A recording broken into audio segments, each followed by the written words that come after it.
Sofia Bonner. E estamos aqui para mais um Jornal Racional. E hoje estamos aqui para falar sobre a região sul do Brasil. E vamos começar pelos aspectos demográficos e ocupação na região sul. Bom, de acordo com o último censo do Instituto Brasileiro de Geografia e Estatística, o famoso IBGE, de 2010, constatou que a região sul é a terceira mais populosa do Brasil, com quase 30 milhões de habitantes, ficando atrás do Sudeste e do Nordeste. E devido ao seu passado de colonização europeia, há uma influência muito forte dessa descendência nos habitantes da população sulista, o que não ocorre em outras regiões. Além disso, mais de 85% da população da região sul vive na zona urbana. A maioria encontra-se nas regiões metropolitanas das três capitais, que são Curitiba, Florianópolis e Porto Alegre, pois é onde estão os principais serviços e oportunidades de emprego para as pessoas. E já no extremo sul do Rio Grande do Sul, há a criação intensiva de gado, com alto emprego tecnológico, ou seja, pouca mão de obra. Diante disso, essa área do estado possui baixa densidade demográfica. Outro fator de destaque dessa região é a taxa de natalidade, que vem caindo consideravelmente nos últimos anos. Para explicitar, podemos comparar o número na educação fundamental de acordo com o IBGE. E no estado do Paraná, por exemplo, em 2009, havia pouco mais de 1,6 milhões de estudantes no ensino fundamental. E hoje esse número é de 1,4 milhões, mostrando a diminuição de população em idade escolar, que está devidamente matriculada. Bom, e falando um pouquinho sobre o processo da ocupação, ele se deu pela duas atividades primárias que está bem presente na região sul e é uma das mais importantes, que é a agricultura e a pecuária. E a região intensificou o povoamento somente a partir do século XIX. Até esse momento, o território se encontrava quase que completamente desabitado, apenas contando com o povo nativo, como os índios. E agora, nós vamos passar para as duas especialistas em aspectos sociais, que são a Emanuela Emery e a Isabela Monteiro. Muito obrigada.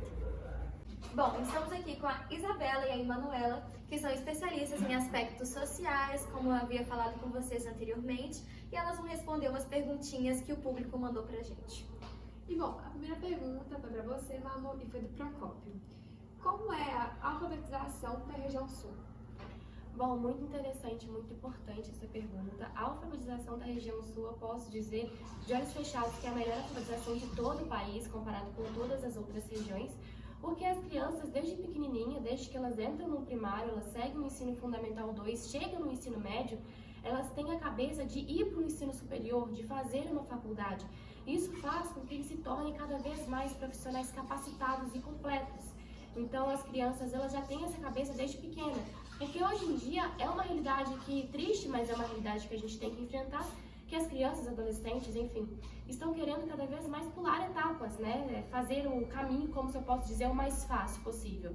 Então, seguir esse caminho, que eu posso dizer entre muitas aspas, que é o correto a se fazer, é com eles mesmos. Então, eles são crianças totalmente capacitadas, ao longo do tempo eles são familiarizados isso com os pais dentro da própria casa, e de pouco em pouco eles vão seguindo até se tornar um profissional totalmente capacitado, seguindo o caminho certo. Ótimo. Bom, a próxima pergunta foi o Emanuel que mandou e vai para você, Isabela, e diz assim: quais são os índices de desenvolvimento humano da região sul? Então, Alves, o IDH, o Índice de Desenvolvimento Humano, da região sul é de 0,830, ou seja, tem um enorme destaque porque é um dos maiores indicadores sociais do país. Então, assim, já tem um grande holofote ali. Por exemplo, a taxa de mortalidade infantil de 15 a cada 1.000 nascidos vivos. Também, como a Manu falou, na questão da educação, de analfabetos no sul, no caso, de 5,5%. Baixíssimo, o maior assim. Porque, como a Manu explicou muito bem, a evasão escolar lá é baixíssima, ou seja, o índice é muito menor. Então, tudo isso contribui para as estatísticas, sabe? Muito bom. E bom, a terceira pergunta foi para você, Manu, e é da Gurgel. Ela perguntou: quais são os aspectos de destaque da região sul? Bom, os aspectos de destaque. Eu posso começar com a questão alimentícia, que uma questão muito importante e extremamente favorável a eles é que eles têm a maior atividade deles, mais lucrativa, é o extrativismo e a agropecuária. Então, eles plantam o próprio alimento e eles colhem o próprio alimento. Eles não precisam importar isso de nenhuma região. Eles mesmos produzem o próprio alimento e isso é extremamente lucrativo para eles, porque eles não precisam pagar nenhuma taxa de imposto para virem para a sua própria região para se alimentar. Eles apenas levam esses alimentos para as regiões vizinhas, né? Porque eles têm alimentos únicos e exclusivos dele. Outro ponto que eu posso dizer é a educação e a saúde pública. É claro que existem, assim, os pontos negativos, né? Falta de professores qualificados, às vezes, alunos querendo prestar atenção, isso é comum, às vezes falta de algum medicamento ou outro, mas comparado com todas as outras regiões e com todas as outras porcentagens de qualificação de hospitais e escolas públicas nas demais regiões, inclusive na região aqui sudeste, é incrível o nível, tanto que até mesmo um ponto muito importante é a localização que eles colocam essas escolas públicas e hospitais públicos, que ficam principalmente perto de periferias, que são locais onde pessoas, né, mais necessitadas desse tipo de atendimento ao público. Além de ser a região onde possui o menor índice de corrupção do Brasil, ou seja, um índice de criminalidade, principalmente de criminalidade por conta de política, é muito pequeno. Bom, e a última pergunta, mas não menos importante, foi da Ríbica, e vai para você, Isabela, que diz assim: qual a expectativa de vida na região sul? Bom, todos os aspectos que a Manu acabou de falar impacta, nossa, grandemente, sabe? E eu costumo falar que a região sul, assim, é uma maravilha, porque a expectativa de vida, lá respondendo a pergunta, é de 75 anos. E a média nacional é de 73, ou seja, 2 anos a mais, tá maravilhoso. Ótimo. Tanto do saneamento básico, né, o saneamento ambiental, que impacta, assim, grandemente nisso. Que ajuda na qualidade de vida das pessoas. Como a Manu também falou, da questão da alimentação, que, nossa gente, alimentação é tudo, exatamente. E também, como uma curiosidade, 85% dos sulistas estão na zona urbana. Ou seja, a gente pode ver a qualidade de vida, a preparação, a estrutura das cidades de lá para receber todos esses cidadãos, e é uma qualidade de vida realmente muito boa, né, para a maioria dos cidadãos viverem na zona urbana, nem na rural, sabe? Então a gente pode ver que tudo isso vai impactar muito bem a vida dos sulistas. Tá ótimo. Muito obrigada, meninas. Vocês arrasaram, viu? Muito obrigada pela participação de vocês. E agora nós vamos passar para a nossa especialista em aspectos econômicos, que é a Maria Sofia. Ela vai falar um pouquinho pra gente. Bom dia, boa tarde, boa noite. Eu vou falar um pouco sobre a economia da região sul do país. Bom, ela é distribuída em vários setores, né? A agropecuária, o extrativismo, a indústria, o comércio e também outros serviços. Essa região ela é responsável por 16,2% tanto do PIB quanto do IBGE. No sul, a economia ela evoluiu de uma matriz totalmente agrícola, né, para a diversificação industrial, onde ambas são as principais fontes ali da renda da população. Agora, a economia do Paraná ela é uma economia baseada na agricultura, na pecuária, na indústria e também na mineração. Na região metropolitana, né, de Curitiba, onde é a capital do estado, ela está localizada em um dos pilares ali da indústria automotiva nacional. Já lá em Santa Catarina, os municípios ele tem como base a economia, a agricultura, a construção civil, a pecuária e também o turismo. Já ali no Rio Grande do Sul, o estado mais rico da região, ele é marcado pela diversificação econômica, além da agricultura, a indústria e também o setor de serviços são bases ali da economia local.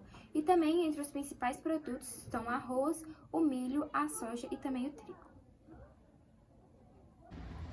Bom, essa foi a Maria Sofia, que é a nossa especialista em aspectos econômicos, que acabou de falar um pouquinho pra gente sobre o assunto. E agora a gente vai passar para a Isabelle Possani para falar um pouco sobre os aspectos naturais da região sul.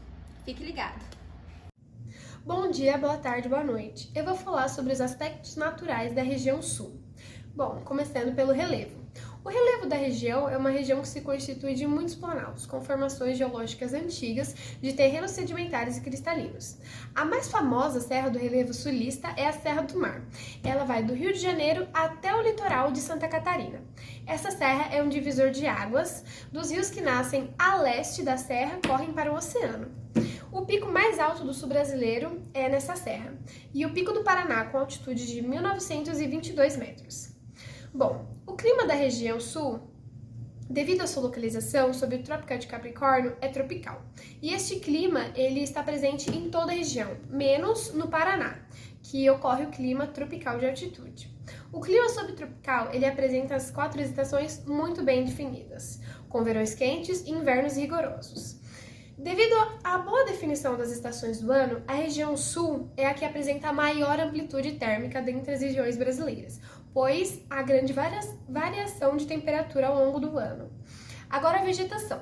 A paisagem que predomina na região sul é a Mata das Araucárias, mas também a presença de campos e florestas. A Mata das Araucárias ela está presente nas regiões onde dá baixas temperaturas e relevos com alta altitude, sendo encontrada nos 3 estados do sul. Sua madeira ela ajuda a economia sulista com o pinho e, além disso, a vegetação contribui para a extração de celulose. E a Mata das Araucárias ela também foi extremamente prejudicada pelo desmatamento, em razão do seu grande potencial econômico. Estima-se que hoje restam 2% da sua vegetação original. E os campos da região sul são formados por gramíneas, também conhecida como pradarias. Nas campanhas gaúchas, no Rio Grande do Sul, essas gramíneas recobrem os relevos levemente ondulados, transformando-se em ótimos terrenos para a criação de gado. Essas gramíneas recobrem os relevos levemente ondulados, transformando-se em ótimos terrenos para a criação de gado. Agora eu vou falar sobre a hidrografia do Sul. A região Sul, ela contém 4 regiões hidrográficas brasileiras: o Atlântico Sul, Sudeste, Paraná e Uruguai. A região hidrográfica do Uruguai banha os estados de Santa Catarina, Rio Grande do Sul e Rio Grande do Sul. Com clima subtropical, essa região hidrográfica possui chuvas regulares ao longo do ano inteiro, que favorece o potencial hidrelétrico da localidade. Já a região hidrográfica do Paraná abrange quase todo o estado do Paraná e uma pequena porção de Santa Catarina. Nessa região, o destaque é o Rio Paraná, que separa Paraná do Mato Grosso do Sul e também do Paraguai. É na divisa do Paraguai, no Rio Paraná, que está localizada a maior usina hidrelétrica da América, a usina de Itaipu, que eu inclusive já tive o prazer de ir lá. E ela é construída no Brasil em parceria com o governo paraguaio. Por este fato, a usina é considerada uma usina binacional. Agora eu vou passar para Maria Eduarda. Agora eu vou falar um pouco sobre o aspecto cultural da região sul. A região sul ela é muito famosa por vários aspectos, seja pela culinária, pela dança, pelas roupas típicas dos 3 estados, que é o Paraná, Santa Catarina e Rio Grande do Sul, que abrigam, mais estimadamente 30 milhões de habitantes. Um dos aspectos que alavancam muito o turismo do lugar são as festas. Por exemplo, a festa de Nossa Senhora dos Navegantes, que trata-se de uma celebração com cunho religioso e que homenageia Nossa Senhora dos Navegantes todo dia 2 de fevereiro. Aí também tem a festa da uva, que é uma celebração tradicional de Caxias do Sul, que também tem o foco de alavancar o turismo e promover as frutas locais, Tendo também competições como a maior uva, a uva que produz mais suco ou a maior plantação de uva. Aí também uma coisa que promove muito o turismo local são as danças. Uma dança muito famosa lá é a chula, que é uma dança que simboliza um pouco sobre os imigrantes portugueses quando chegaram aqui. Também tem a dança das fitas, a chimarrita também. Uma coisa também que é muito importante quando a gente fala do sul é a comida. Uma coisa muito tradicional do sul é o famoso chimarrão e o churrasco. E o chimarrão é uma bebida típica de lá do sul do Brasil, que é preparada com base em um chá, que é servida como uma bebida quente ou fria. Também o churrasco ou o bolo de cuca, que é um bolo que também tem origem alemã. E também o Eisbein, que é também um joelho de porco. E essa foi a nossa especialista em aspectos culturais, Maria Eduarda, que falou um pouquinho pra gente sobre o assunto. E agora, antes de finalizarmos mais uma edição, nós vamos falar um pouquinho sobre o movimento que queriam separar o Sul do resto do Brasil, né, do resto da nação, que obviamente não foi bem sucedido, pois temos o Sul anexado ao Brasil até hoje. Bom, o Sul é meu país, é um movimento da região sul do Brasil que estuda a viabilidade da separação dos estados do Paraná, Santa Catarina e Rio Grande do Sul do restante do Brasil. E fundada em 1992 no município de Laguna, pelo historiador e político brasileiro Adílio Candorim, tem sede na cidade de Pomerode e comissões em diversos municípios do Sul. E esse movimento tem o objetivo de avaliar as possibilidades de emancipação política e administrativa desses estados. E segundo o historiador Gilmar Arruda, o movimento utilizaria como base um ideal que gira em torno das diferenças naturais. E que o clima subtropical criaria a percepção de que a região, no caso os Pampas, possui uma identidade própria. Bom, e essa foi a nossa edição. Espero que vocês tenham gostado do nosso trabalho, do nosso jornal, que vocês possam acompanhar a gente nas próximas edições. Um beijo!